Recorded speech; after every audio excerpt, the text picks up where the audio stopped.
million. Be interesting to watch it go Yeah, away. you're straight somewhere now. All right, well, let's get them started. Here we are. What they were like. Tell us who you are. Who we are? Who are we? Well, you tell who you are, and then I'll make up a name for me. Well, now let's see. I was hoping you'd start. Okay. My name is Gene Darfler, and this lovely lady next to me is, Oh, all right. Rita Harvard. and we go back many, many years. We go back to when we were that high. And she was as beautiful then as she is now. It's just as charming. Isn't he full of it? No. Yeah, I guess I am, but I you know what? At least he's consistent. Yeah, that's true.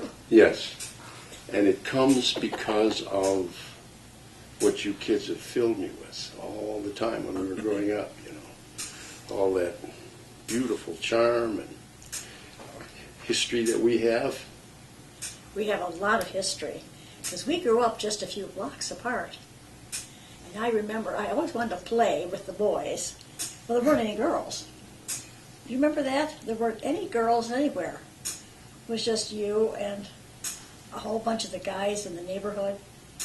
She could ride a horse pretty good too. Yeah, she could roller skate. A little tough at times in the garage when it rained. We used to put those boxes up and we try to hold on to them, go around and so on. Oh, did we? Yeah, Oh, your memory's better than mine. yeah. But you were good though. You were an athlete. Yeah, and you're right about it. Tomboyish, you were very much so. Well, I had to try to keep up with all you boys. I didn't have any girls to play with. Yeah, we were a little tough on you. Yeah, I think boys when they run like that in packs. And I'll tell you, my brother was one of the worst of all. He put me on a sled when I was just a couple years old, and he had me sit on a sled, and at the top of a hill, actually near Mariner Fieldhouse, Mm-hmm. he gave me a shove, and off I went, and landed up in right smack dab in a tree. So I was bloodied, of course, and I was so little, and I was several blocks from home. And you think any of these guys would run to help this little girl who was all banged up? No, they all ran. None of them wanted to be playing for hurting me. And so I had to walk home, and I remember, to this day, I remember walking home, bleeding. But I was so happy Mother was home. Oh, your So mother that was she a could- sweetie pie. Yeah. Grace, Her rocking Fred. me and making me feel better. Well, I wasn't a part of that, Rita. I was probably in church. That's right. You had church close by, didn't you? Yes, we did. Sure 5, you did. 6 denominations. Take your pick. We had them all, I know You that. sure did. And we had lots of Methodists, too. Yes, Just we a did. couple of blocks. Yep, and I bet you that's why, honey, I wasn't there to help you with that bloody nose. You were in church I was praying. probably in church. No, in the choir, I probably sang. Oh, Beautiful voice that I have. you I know. didn't know you sang. Of course What do you have? A tenor? Are you bass? What are you? I can be whatever you want to be. Oh, you can sing all. You have a big range. You know what I feel like this is? I feel like this is our first date. I really do. Either that or I'm trying to pick you up at a bar. Now, she used to hang out a little bit at the place, you know. No, You no weren't way. supposed to tell. No way. This is as pure a little lady as you're ever going to meet. Well, I'm not so pure. I just don't like to drink. I wish I did. No, I'm glad you don't. You can't hold it anyway, honey. Do you remember our New Year's Eve parties? Yeah, Yeah, we used to have New Year's Eve parties, and two little glasses of champagne. Oh, no, that's not true. It wasn't just 2 little glasses. We used to kill quite a few bottles of champagne. Geez, We did too. I remember. We bought quite a few bottles. do we have to go into this direction? Can't we just kind of Let's go back. sidestep this a little bit Let's here, go back Dave? to identify a year so that we can have a frame of reference. Okay. So, or every once in a while, try to put the year Oh, all right. One sec. Let's see, what Go ahead and think about time it. frame? Well, let me ask you this. When you were over at Murner's Field House, where on that slope, where I can probably walk right to the place there, but the parking lot's there now. You're right. But we used to ski off of that. And then we'd take our sleds, and this would have been in 1935 or 36. At least. Yeah, because it may be 37 or 8. Yeah, I'm trying to think. Because the Dr. Rawl was the president of the college at that time. And Could have been. yeah, he had Right. 2 sons, I think. You're right, he did. Yes. And the Pickels had Jerry and Keith, I think it was his name. And didn't the professor on the corner of Chicago Avenue and Highland just go that poem there then? And that had to be the late 30s. It was prior to World War II. I remember that because we had moved from Brainerd, and you lived on Columbia, right? Right. And that would have been in the late 30s because we had left for the farm prior to World War II. So you lived in the late 30s. Yeah. And so did we. We left Columbia Street for Okay. our farm here on The Hudson. town has in the never late 30s. changed since then. Since we pulled out of that area, kid. Nothing's changed, has it? No, not really. I have to say this, though. Rita said there were no girls. Well, when you've got a dominant personality like this chick around, the rest, it's like the hen house. They scatter, And Yeah, he's got a point. no, I'm serious. And in that Columbia Street area, you had girls you grew up with I did. that were gorgeous. Yes. And Beverly and Eleanor. Oh. Beverly, Eleanor, Laverne, the Miller girls that lived up further to the north there. They were a little older than you gals and all, but I mean, I tell you what, that was the creamiest area for good-looking dolls. I mean it. And each and every one of you, not only, there were brunettes, blondes, redheads, the whole gamut, You remember it all, don't you? You bet your life. Huh? You bet. And it helped me later on in life when I would be meeting people that I wasn't overwhelmed by other beautiful women because I grew up with them. It's true. Charm and beauty. What are you doing tonight, kid? Oh, Rita. But when you moved to the farm in the late 30s, Yes. I think we moved in the 1940s, early 40s, because World War II hadn't begun. Okay, and I remember Dad saw the war coming, and that's why he bought this farm. He bought about 1,000 acres out here because he wanted his money in land, knowing that the war would change everything. And he was right. Boy, was he right. You bet he was right. Yes. You bought the Schwartz farm, wasn't it called the Schwartz It farm? was called the Schwartz Farm. Yeah. Oh, and that's another story. Tell me. The Schwartz brothers and their sister, none of them had ever married. And they were a weird lot. And Brother Ted was riding horseback, and he got caught in a storm. And the only place he could find refuge was with the Schwartz brothers and their sister in the Hobson, we called it the Hobson house. And he said when he went inside, they let him in. When they opened the door, he sounded like the inner sanctum. And when he got in, it was almost raining as badly inside as it was outside. There were so many leaks, and so they had buckets everywhere catching the water. And he said they were so weird. But he said they were so nice. And he said they tried to feed me. And I waited out the storm. And then I rode home. So we even have a story about them, which would have been, I would say, around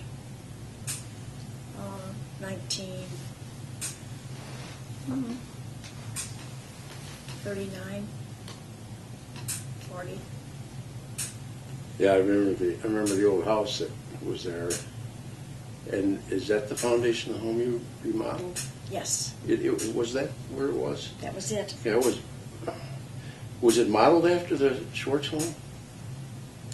Oh, definitely. Was it? Because yeah, I think I recall that. See, the Schwartz home was originally a very beautiful home, Yes. and it got into disrepair. And we even have a picture, a painting of the original house, how it looked. And it had a porch all the way across the front, which had fallen off in disrepair and was never put back on. But when Mother and Dad decided to live there, Mother decided to do this at the beginning of World War II, and it was going to take a long, long time because the resources were so scarce at the time because of the war. So they had to modify what they did. They couldn't just order whatever they needed. They had to literally manufacture on their own what they were going to use. So it was very clever. A lot of the things that they made were actually custom made on the spot because they had no other choice if they were going to move ahead with the remodeling. It wasn't just remodeling, it was a total rehab. That was a complete overhaul. It was. Yeah, I remember. I don't know if you ever saw it. It was, they had... It was I remember- spooky out there. Oh, it was. We had an owl living on the second floor. It was a spook house. As a kid, I mean, it was. I'm surprised Ted went in there, especially if what's going on out there. Oh, Ted That is- whole area, not far from where we are right here in your lovely home, but that people don't realize how distant that was from Naperville, and the roads were not. You didn't just decide you were going to go out to Hobson Road. That was a long way from town, number one. The Hobson Road was the bumpiest, gravellest, ruddy road there ever was. Oh, that's true. It was horrible. And remember that old bridge? Yes, It was an old iron bridge. Iron Bridge, yeah, At a very dizzy angle. yes. So many accidents happened because people would get up a pretty good speed as coming down Washington, and especially at night. There were never any police cars around, and so they were going pretty fast, and then they would hit this bridge at this strange angle, and we were I could don't. hear the police cars and ambulances all hours, day and night. Rita, I don't think you were in the city limits. I think the city limits were back there where the hospital is at that time, the sanitarium. I think you're right. I think it was Naperville city limits ended somewhere there, and so you were. Just north of the cemetery, because I was allowed to drive to school. Oh God. Now wait a minute, you. When I was 14, they let me drive to school. I always admired your father until you tell the story.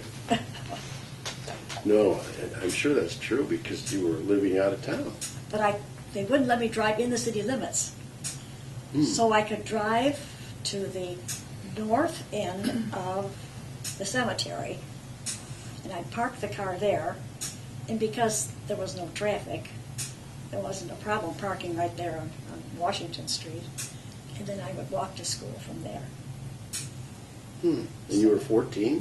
14.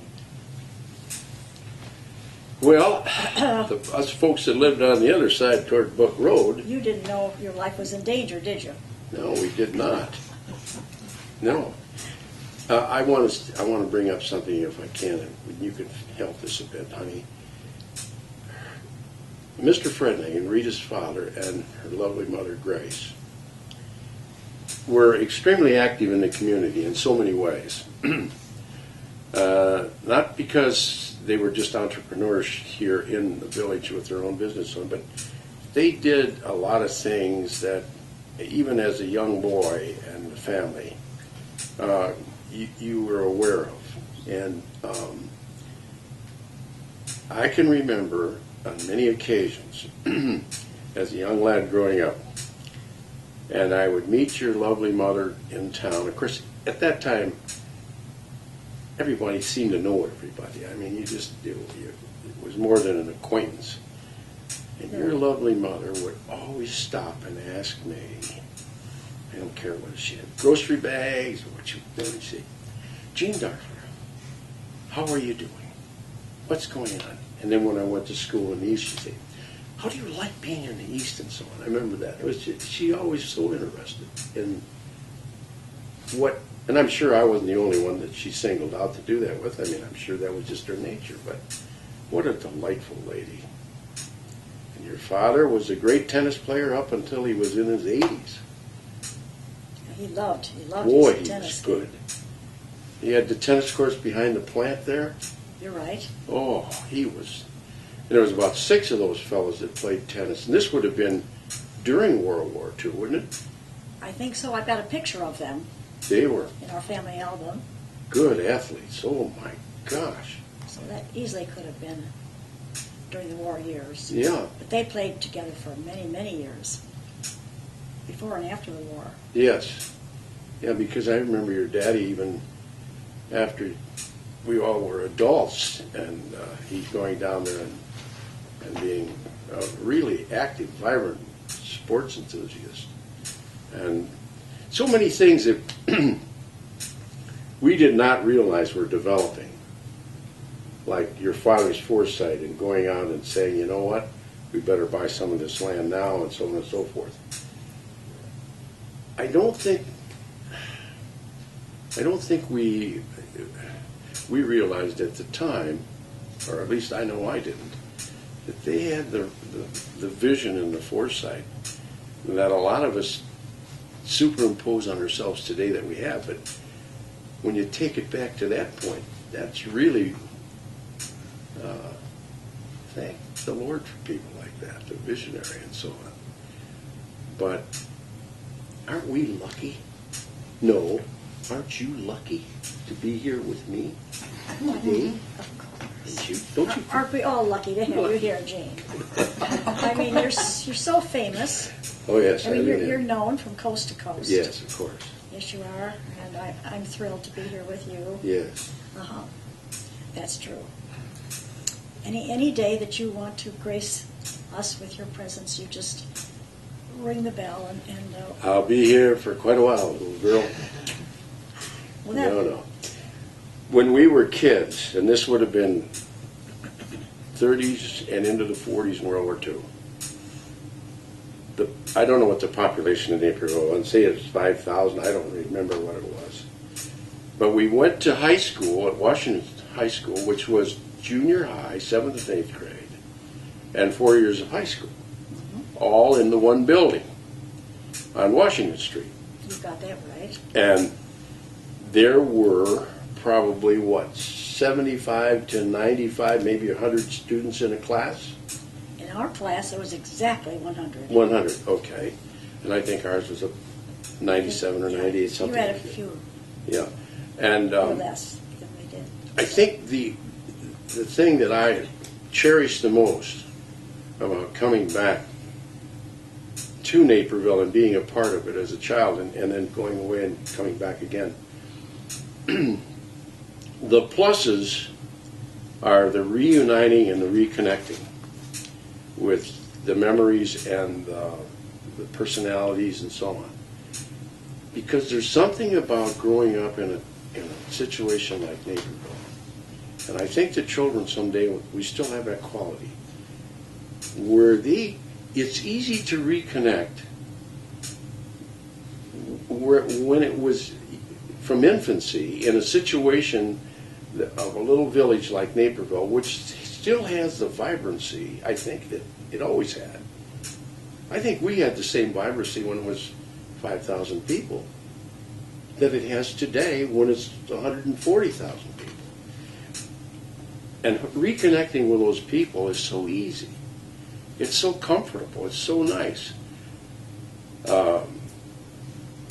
the downside, if there is one, is the fact that you realize that a lot of those friendships that you cherished because of the natural part of life, they end, and there's so many of them that come upon you in at times that you get a little bit low in your feelings, and you think, gee whiz, just yesterday I was talking with so and so, and I missed them. They passed on, or they've gone away, or what have you. And coming home is a wonderful thing, but at the same time, it has a little shaky ground here and there about it. But I enjoy. I'm a romantic kind of a guy anyway, but I love all the things about a fairy tale.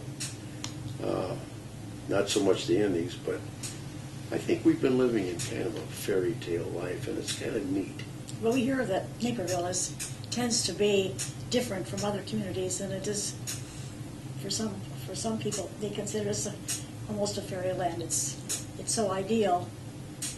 Yeah. We don't really appreciate it unless we have lived elsewhere. And I think of it as just typical, but that's not what I hear. I'm with you all the way. I've always been. This is the crazy thing. I've been chasing this chick for years, see, and she runs off, and of course, Fat Channel Gino's kind of this chick. But on a few dates, we did have a lot of fun. But I think because we were so close as kids, you were almost like a sister, and I was like your big brother. You're younger than I am. I don't want to get into that. You don't. All right. No, I always liked older women anyway. You knew that. Always did. Well, I'm glad you do. Yeah, I always have. Yes, now I'm more comfortable. Of course you Yeah, will. I feel better. There's a certain thing about all this, and I'm going to bring something up that I think is kind of interesting too. There was in the class that I was directly behind Rita was the class of '48, and we had the neatest class. Oh gosh, some of those students were so bright, it'd make you sick. I mean, they were just brilliant. And here I am, I'm struggling along, just bouncing around and so on. In Rita's class, they not only had good students and so on, but they had all the gorgeous chicks. They had the good-looking gals, And somebody always said to me, and not just recently, but a long time ago, they said, Gene Darfler, you must have wished you could have been in that class because you have so many friends in that class. And it's true, I guess, not only because of your brother and so on, but I had two older brothers who were up there ahead of me too. And it just seemed like that your class and your hubby John Harvard, weren't you both officers of your graduating class, high school graduating? How good of you to remember. Yeah, he was he president and you were secretary treasurer? He was VP, vice president. Vice president? And I was secretary treasurer. Okay, who was the president of your class? Rich Ostrowski. Oh, Ostrowski, sure. Yeah. And you should have seen our poster that we had made when we ran for office. Can you imagine Ostrowski? Oh my gosh. Hagen? Yeah. Yeah, we'd have to change the names or you wouldn't win. There's something we'd have to do there. But that shows you how popular we're. Well, anyway, those things to me are probably the things I cherish the most about when I sit and visit with you and with a lot of our other friends that we grew up with. I just love it. I enjoy the romance of talking about our youth and sitting here and just you and I like this together and thinking about our brothers and our sisters and our families and I guess it isn't much different than anybody else, but when I share these stories with people about where I came from and so on, they love it. They absolutely. I was speaking with someone on the phone the other day from New York, and I said, I was in school in New York, and this particular student, always was fascinated by the name Naperville. She said, you know, I always thought when I first met you, Gene Darfler, Naperville was like, later on, it would be like Mayberry was. Mm-hmm. And I said, no, we had a better police force. Number one. And our sheriff and was a little bigger, maybe. Yeah, a little bigger, a little more updated. Right, a little more sophisticated. And recently, she said to me on the phone, said, you know, Gene Darfler, I'm going to come to Naperville someday. She said, I think it sounds so terrific and so romantic, so what a town should be. And she's only getting this from my source. But it delights me that people, like she's international and so on, it delights me that people really want to, you know, come here and see it. And hey, if you come here, you're not going to be anxious to leave. And it's catchy. We hear that from our neighbors who move away, and before they move, they always say, it's hard to leave Naperville. This is the one place where we've lived, and all the places we have lived, that this is our favorite. Without exception, they said that, which is really Look at how many special. students come here and to college and stay. And I don't know what the percentage of the breakdown is, but it's got to be really enhancing. That'd be a good idea for the college to track that. Because I'm sure maybe they have, but I'm sure that it's a good percentage of people who either stay here or they go away and they come back here with their business or what have you. It's a strong influence on the community. The other thing that I think that we should, you mentioned about sledding down the hill and so on. Well, back in that 1936 to 39, 40 area, my older brother Don used to overhaul cars, and he and Jim Nichols and Herbie Matter, Wendy Fry,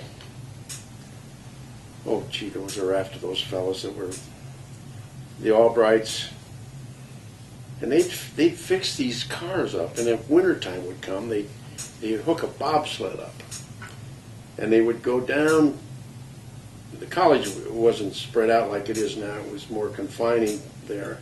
So you could go down Loomis Street, and that was a nice, there was no traffic or anything there. And then Worley's had a big pasture there. And they would race these cars around, these old wrecks. And when I say wrecks, I mean wrecks. If there was one seat in there, that was fine. And the others just sat on the floor or what have you. And they would roll these things over, tip them back up, take them off, and go on just like that was an ordinary experience. And we used to go out to your dad's farm on Olson Lane. I remember that farm. Remember the farm there? I do. And we used to take that. You had a big slope and a kind of a ditch at the back of that farm. There was a creek there, and that ran through there through a tile. And I can remember us. See, they had to take me, even though I was the younger one, because I'd rat on them. If they didn't take me, I'd say, you know, you got a choice. Either I'm telling Mother and Dad what you're going to do, or I'm available. And so we learned a horse trade pretty young. But I can remember going back there in that field behind your farm on Olson Lane there and smashing those things up and then going back, and they'd have a big story about how they did this, did that, you know, and I was a little kid sitting in the rumble seat, and I got the whole thing right. Fun, fun, fun. What's the story about the horses on 75th Street? And you got to, something about you got to take your horses. Oh, yeah, we used to, Larry Gregory, oh, yeah. On the farm, Granger School had on Thursdays you could take your horse to school. Thursdays only. Thursday only. Is that right? Oh. Yeah, it was only on Thursdays. But you could ride your horse to school and have a little stable. The stable was very primitive. I mean, it was just a cover with a little bit of hay bunk area to feed, and you could tie them up there. And 59 and 75th, from there was a one-lane surfaced road, one lane. And it was out of ordinary because it stood up so high off the ground, and so it wasn't. Somebody had a premonition that they thought 59 had become busy or something.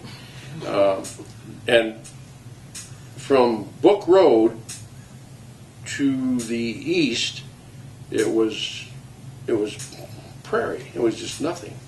So when we'd come back from school on Thursday, we'd go down Route 59. Granger School was at the corner of 34 and 59 on the northwest corner. Now imagine this truthfully. Getting probably 12 kids total, maybe 10 or 12, I don't remember. Getting on their ponies and their horses. Some would go east, some would go west. About 6 of us would come down this way. And you would get to, on horses, you'd be out in 59 or on the side or whatever, and you'd be riding these little ponies or horses. We had all kinds of, just like dogs today, you get all sizes and kinds. And when we get to 75th Street, I can't even remember what they used to call that road. I don't even know if it had a name. And then when you all line up, and you go, and away, boy, everybody was shouting and hollering and whipping. We'd run down the race down to Book Road, and that was the end of it. And that was a big deal. I mean, that was like the 4th of July or whatever. It was just exciting. The Winkler boys lived to the south, the Strublers lived south, and the Fraleys. That was all part of Springbrook there. It was great times and fun. I think that's what you were referring to, was it? Yeah. Gino, you went away, right, at some point. Did you ever, after high school? Yeah. You went away, came back. Did you? What about you, Rita? I never left. I left for a couple of years to teach school in Dixon, Illinois. And then, at Dad's invitation, came back here to work for the company. And so, that's where I stayed. Stayed right here in this area. Hobson House. Tell me about the company. Tell me about your foray into the restaurant business. Oh, it was a foray, all right. Whoa.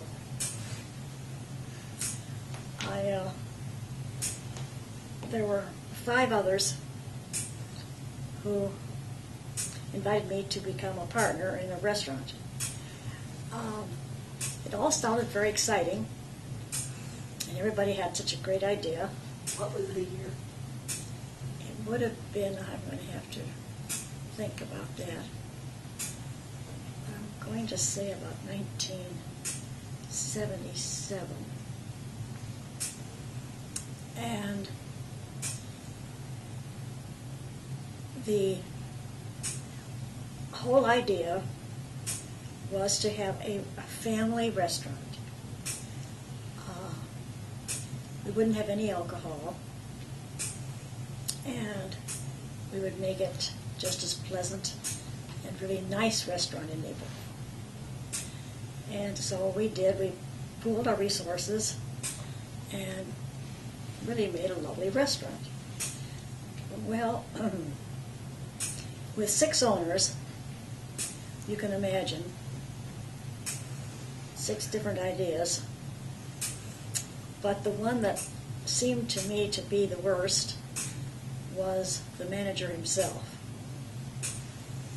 And I thought he ran a terrible restaurant. And in fact, the day we were going to open, he had the waitresses set the tables. he had the fork on the wrong side and the knife on the wrong side. You switch them. And when I came to check, I said, the tables aren't set right. The girls have got the silverware mixed up. And the manager said, no, they don't. I told them to make it that way. Those tables are set according to my directions. Don't you touch them. And I said, I have lived in Naperville all my life. We have councilmen coming. We have the mayor coming. We have everybody who's important is invited. I'm not going to have them see tables set incorrectly. So I said, I'm going to have the waitresses change. And he said, no, you're not. They're not going to touch those tables. So we're screaming at each other. And I said, this is it. I'll change them. If you're not going to allow the waitresses to change, I will change. So I changed every single place setting myself correctly. But that was the beginning of a very difficult year, as you can well imagine. Things went from bad to worse. So finally, at the end of a year, I called a meeting of the partners, and I said, the manager was there, and I said, either he goes or I go. And they chose to keep the manager. You're lucky. Oh, was I ever. So, as it turns out, the manager was a crook. He, in the dead of night, left the restaurant without telling anybody, stole all the produce, all the meat, anything valuable. He put in his truck, took his family. He had a wife and 2 children, 2 young ones, and he headed for Texas. So that was the end of a very difficult situation, obviously. And the bank called me. And the bank with the one that we had our loan with. And of course, we weren't making payments on schedule. And so the bank called me in, and we're trying to find out mainly how to get a hold of the manager. And I was told that he was headed for Texas, and did I have any idea how he could be reached? Well, of course I didn't. But they said they were on the lookout for him. And whether they ever found him or not, I don't know. I hope so. He certainly had it coming. But that was my escapade in the restaurant business. Who are some of the other people involved with it? None that you probably would have known. A woman by the name of Pat Miller. Oh, sure. She lived on 75th Street. Yeah, she still has doesn't she have a store up north? No, that's Pat Miller, is the antique dealer. Oh, okay, I'm sorry, yeah. Yeah, this Pat Miller. Okay. I knew you wouldn't know her. Okay. And then the other guys, one was a Dale Johnson, which I'm sure you wouldn't have known. No. Oh, one was DeGeeter. Which one? Al. Al was in that partnership. Hmm. So he took a hit too. And we both did. Should have stayed in the cattle business, honey. I mean, we never made a lot and we never lost a lot, so. Well, you didn't invite me. No, I just took advantage of your land. Well, And it that's was, better than the restaurant. yeah. I remember a little bit about that now that you brought it all back. The restaurant? Yeah, I'd forgotten all. And where was about it? that. Where was it? Mm-hmm. Where? Located. Where was it located? It's located in the Gardner Plaza, and where the Colonial Ice Cream Store is now. Hmm. Exact location. Tell me about Prince Castle. How long were you the ice cream princess? How long Hmm? was the Were you business? were you making ice cream? was Scooping I- out ice cream? What were you doing? Oh, I was working in the store Yeah. all 4 years through high school. But before I was 16, I worked in another little store we had on Chicago Avenue, where Brad Mabowski has his offices. He's up above or below. We had an area where we processed milk to be made into ice cream, and we delivered that from that location over to what is now Fred and Hagen Park, to the plant in tank trucks. And I remember asking Dad, well, why don't you bring that equipment over to the main plant? You've got the space, and certainly you can build if you need more space, because there's lots of land here. And he said, a couple of the main characters in this saga of running this plant don't get along. So I keep them separated. Rather than fire them, he let them have separate orders, if you will, where they would have their job and they would never have to see each other. But that's Dad for you. It's just how he operated. He always tried to make everybody happy and did whatever it took to keep everybody in the family, in the ice cream family, that is, happy. Jean, you said you sang in the choir, but then you took your singing and your love for the theater beyond that. Oh, so tell a well, little bit about yeah, that. I couldn't sing. I couldn't carry a note anywhere. I mean, But these gals, there were quite a few of you gals sang in the choir too. I remember sang in the that. choir. I did. Yeah. My mother was the director. Yes, and well, your mother, she was not only she could sing and play the piano. No, and, she did not sing. She didn't sing? No, but she played the Boy, piano and the organ. Yes. See, I thought she was a singer too, but She never pretended that she could sing. But well, that's what I did. I pretended I could sing. I think I pretended I could get by with anything like that, and no good. Oh boy, it's so funny, when you think about those crazy times and so on and so forth. This, I have to interject this, and I'm certainly not trying to say anything. When I was in the theater in New York. My first Broadway show was it had opened on Broadway, but it was Mr. Roberts, and Henry Fonda was the star, of course. And then we went in, and then they formed a London company, and I was fortunate enough to go. Mr. Roberts was played by Ty Power. So we went to London. We came back, and it was over there about a year. And I had an opportunity to go to California, and this is when TV was in its infancy. And the agency I was with was William Morrissey and Morrison Agency. And a wonderful agent by the name of Maynard Morris said, I have this contract that I think we can do something here, Jane, with you. You will shoot a scene with a former classmate of mine and Italiano, who became Anne Bancroft. So we did a couple scenes, and it went out to the West Coast, and Anne, 20th Century, signed Annie, and I stayed in New York, and I was thinking, gosh, maybe I should go to. And Josh Logan said, Gene Darfler, you can't afford to leave New York, he said. I said, well, I've got to work. I have to make a living. I've got to do something. He said, he said, can you sing? No, I said, I can't sing. He said, can you hum? Yeah, I can hum, I guess. I'm going to put you in South Pacific, he said.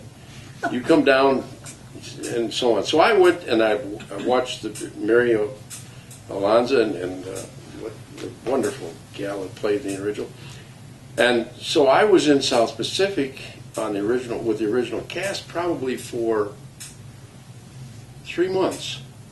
And all I did was I ran back, when the sailors had come out, and I'd have to join in on some of the choral groups, and nobody would stand next to me because I sang off key so badly. Oh, You know. even home off key. Yeah, and so I'm joining in the fun and so on and so forth. And I think at that time, I could be wrong, but I think, this sounds like a lot of money, but I think I made $150 a week doing that. And this would have been 51, 52, 51, 52. And that was my first real claim to fame singing, you know.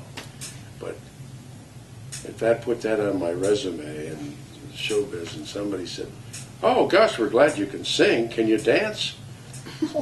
You know, And you said yes. yeah, of course. They go together. And by the way, this little chick is a good dancer.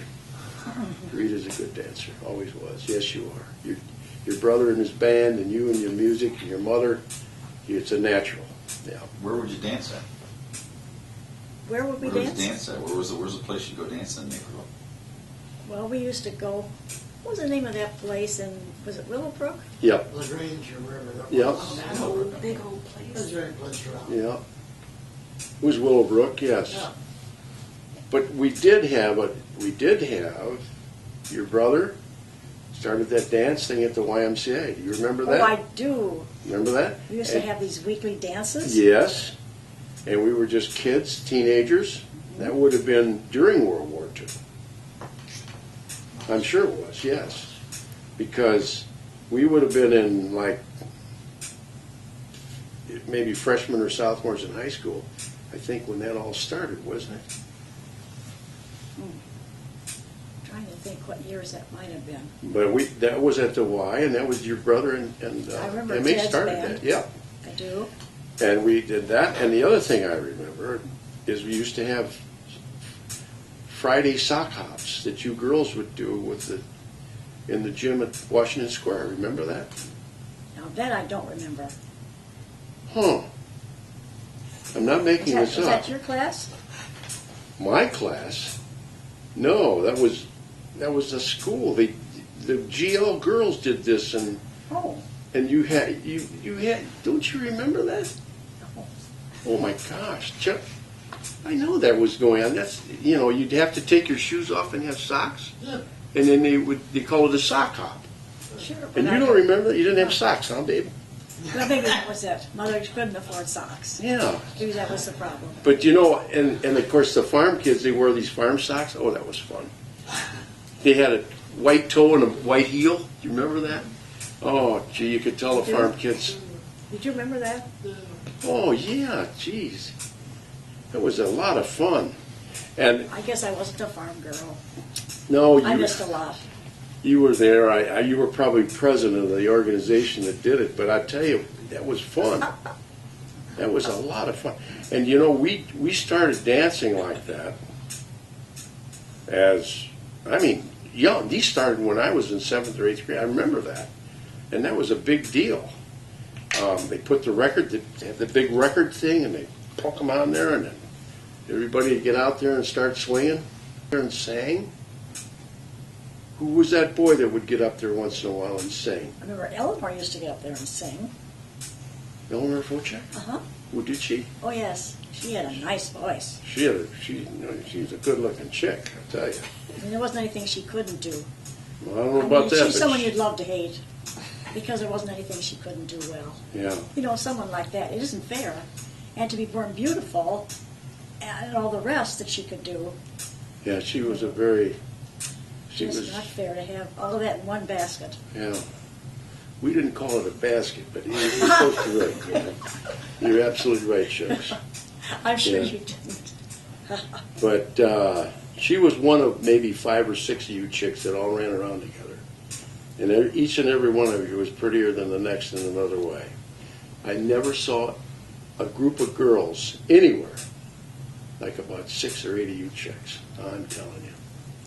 Woo. What a nice memory. No, it's true. I don't remember that way. But Yeah, well, I'll tell you I do.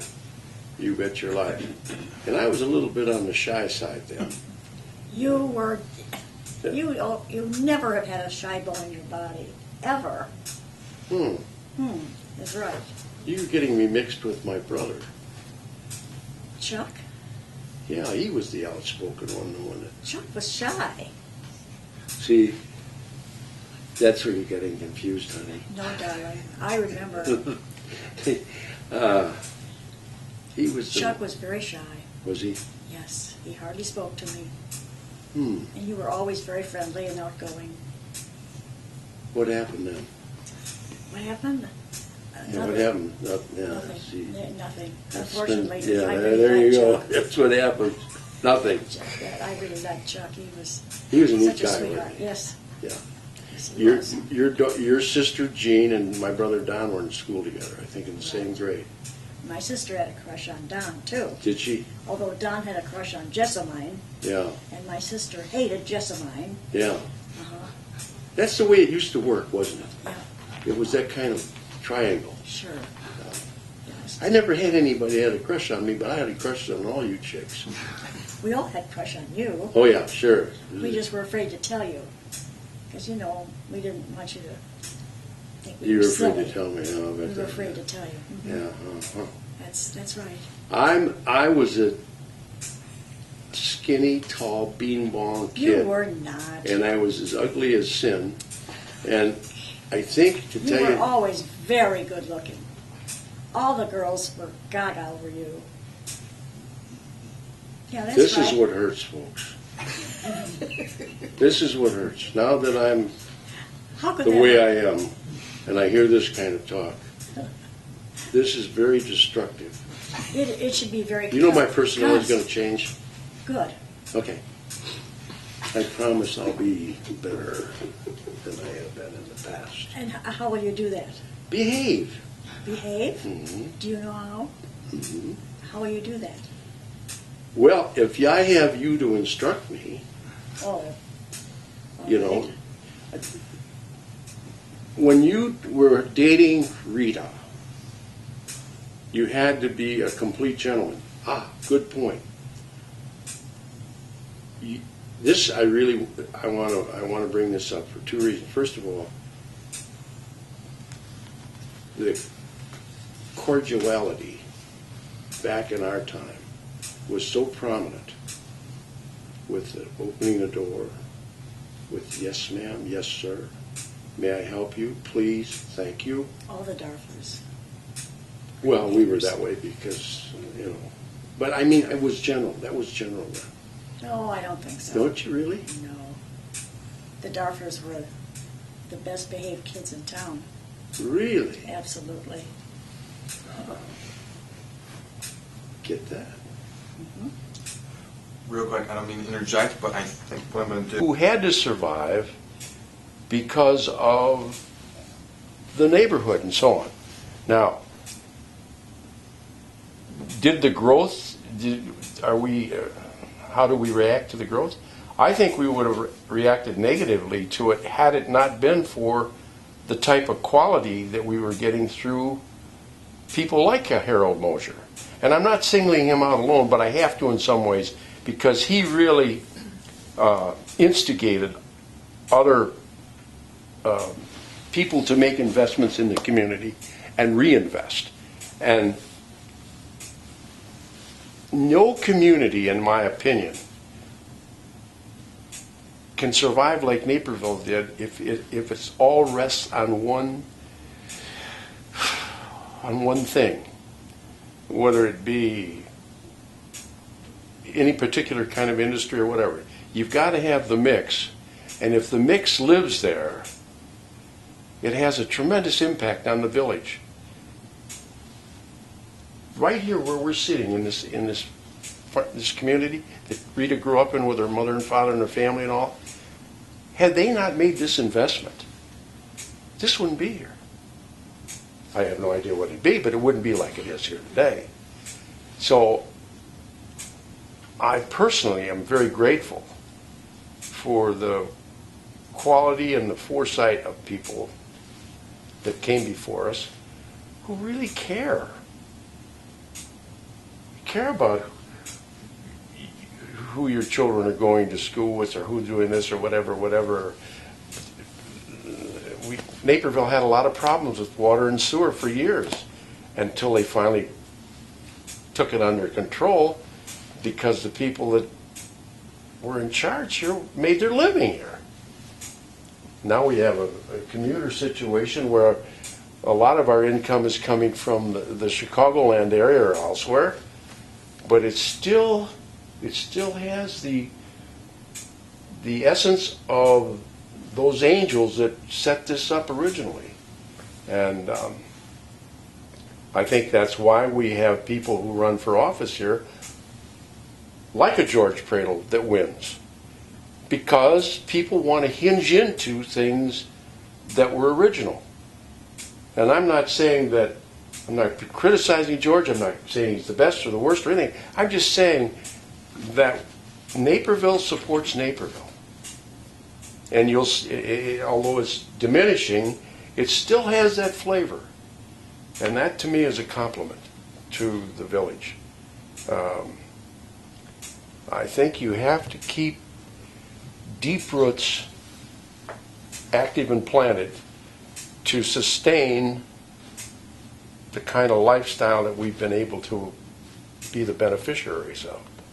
And God knows we've been fortunate. Yes, we have. Now you have another part to your question. I had another part About to the the college. Yeah, about the college. Yeah. Did it always play a role? Or did you feel like, I mean, did you go to the college every week? Did you go to the college once a month? I mean, Oh, I remember going to the college for dance lessons. I remember being in recitals at Pfeiffer Hall. Excuse me. I'm trying to think if I remember any students. Oh, I know the students. We employed a lot of students at the Prince Castle plant and in the Prince Castles themselves, the stores. Several stores close to Naperville and Naperville itself employed the college students. Lots of them. So, yeah, we were a major factor for the college. but Yeah, you said you grew up on a farm. What did you grow? What did you raise? How big was your farm? Acres. Well, they had several pieces here. I don't know how big the one was on Olson Lane, but this one out here had to be 160, 200 acres, this first one out here. Where the Swartz farm, that had to be a pretty good sized I farm. thou't she was asking about your farm. you. Oh, me? Yeah, we had 160 I'm sorry, we had 160 acres on, at the southwest corner of Worley and Hobson, and we had 120 on Book Road, just north of 75th. And one was a dairy farm, and one was a cattle hog farm. And I think realistically,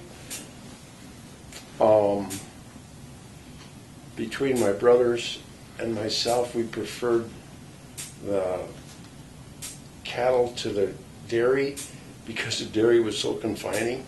I mean, boy, that was every morning, every night, and then you had to check them at noon and so on and so forth. And so the beef won out over a period of time.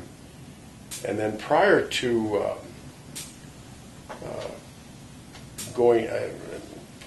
interrupting in my career, I got very heavy in the cattle business with a company called Henry Steele Cattle out of Montgomery, Illinois. And we got to, we moved, when I first started with Henry, we moved maybe 15 to 18,000 head of cattle a year, and then we got up to 65 and 70,000 head a year. And that was all fed within this area here. Just think of that. Wow. And those were on farms of maybe where they'd feed 80 to 220. And at the same time, in this very area, in the 1950s late, there was a gentleman by the name of C.W. Monier, M-O-N-I-E-R, and he was the largest sheep dealer in the United States. And he had his headquarters with ours in Montgomery, Illinois. And they would sell and move 300,000 to 400,000 head of sheep in this country while we were doing the cattle. Just think of that in this area where they were fed and fattened and sent into Chicago. I think that's a piece of history that is overwhelming, and that goes with this location. And I have to confess, I think I love the cattle business as much as I love the theater. I really enjoyed it. The people, the trading on a handshake, you'd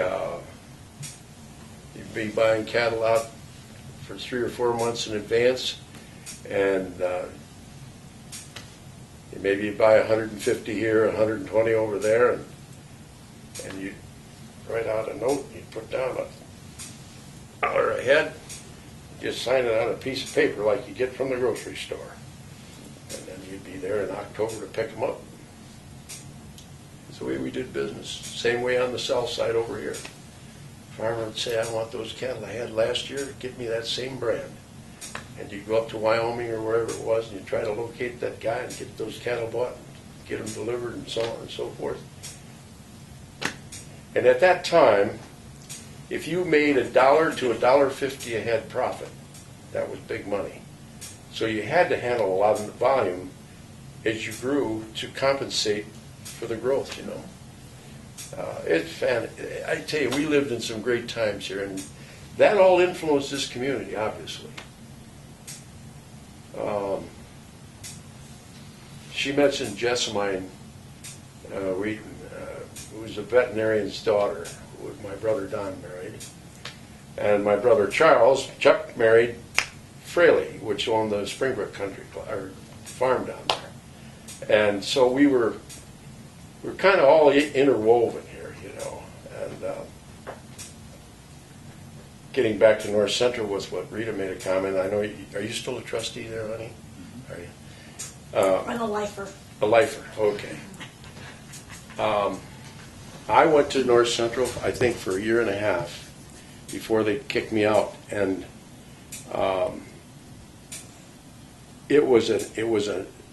it's a fine school. It really is a great school. He's a trustee. Huh? He's a trustee. You're a trustee too?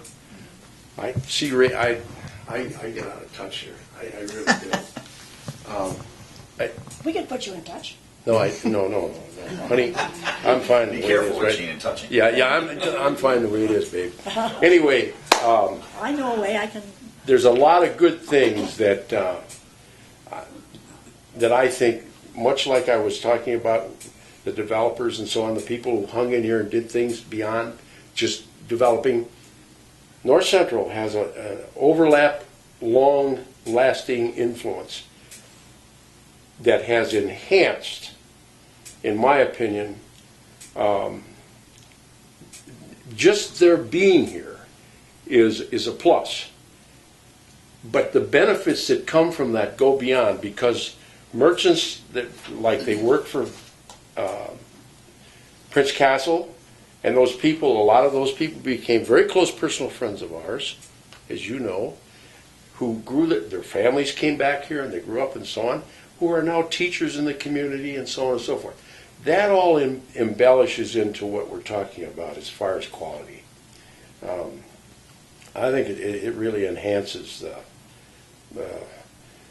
one of Rita's classmates and John's classmates was a gentleman, I'm sure you're all familiar with Norm Rubin, who his family had the shop down here in town as merchants and so on.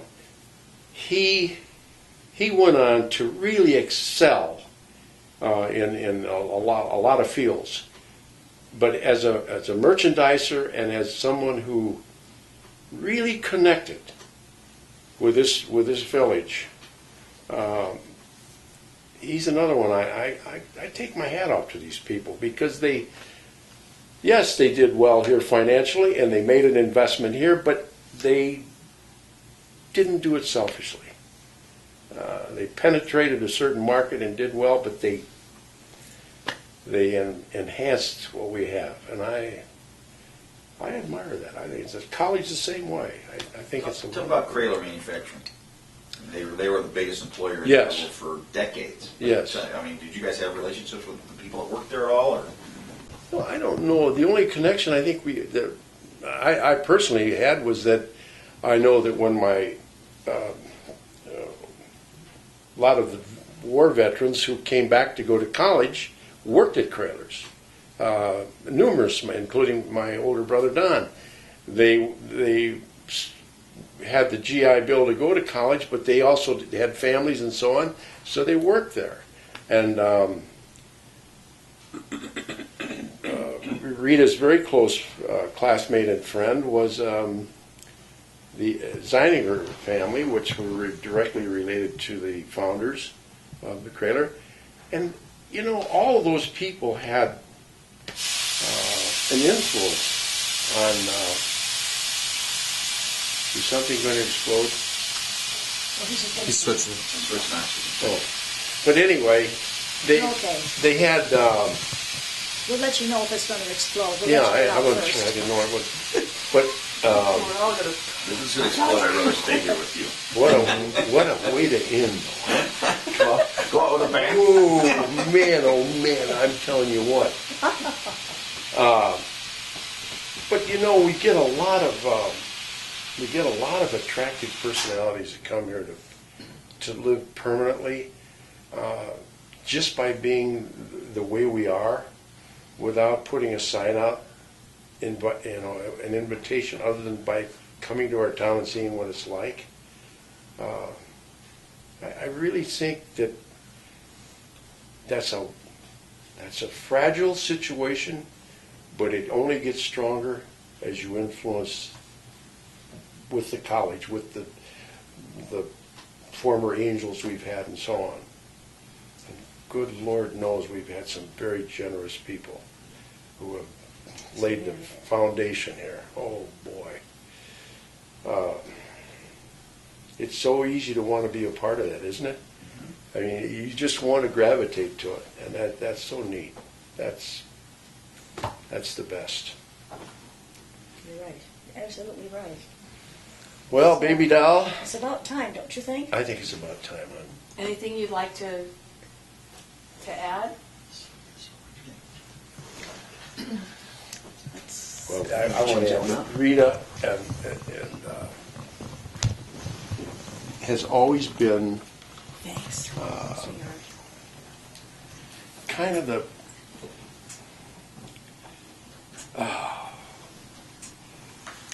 she is a very genuine, real,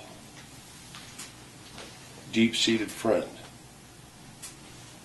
There's nothing shallow about this lady. I'm so glad that I've been able to know you in my lifetime. You're a love. You really are.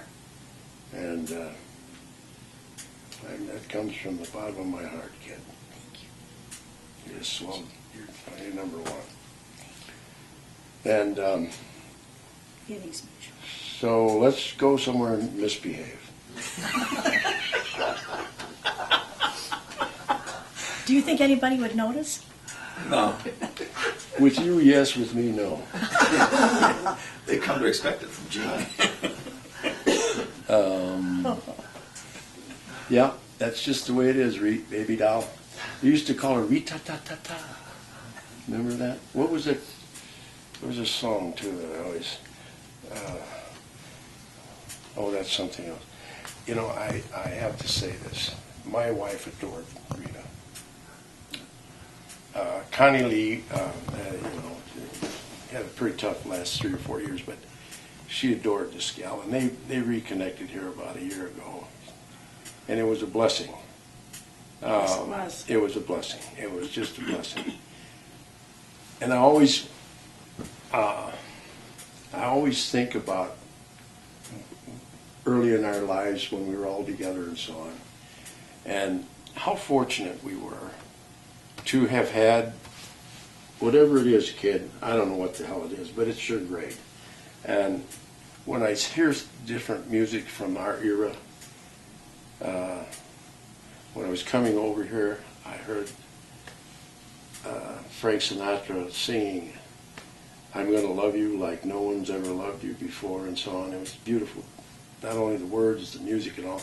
And I'm It's a great thinking, song. yeah, and I'm thinking, I'm so lucky because I had a woman who loved me like that.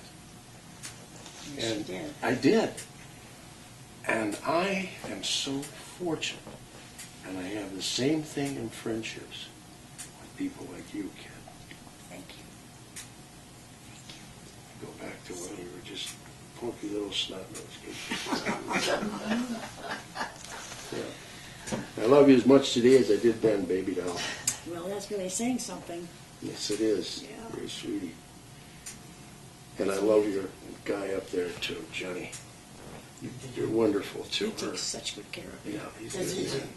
Ray I don't like, and I sure like this. Anyway.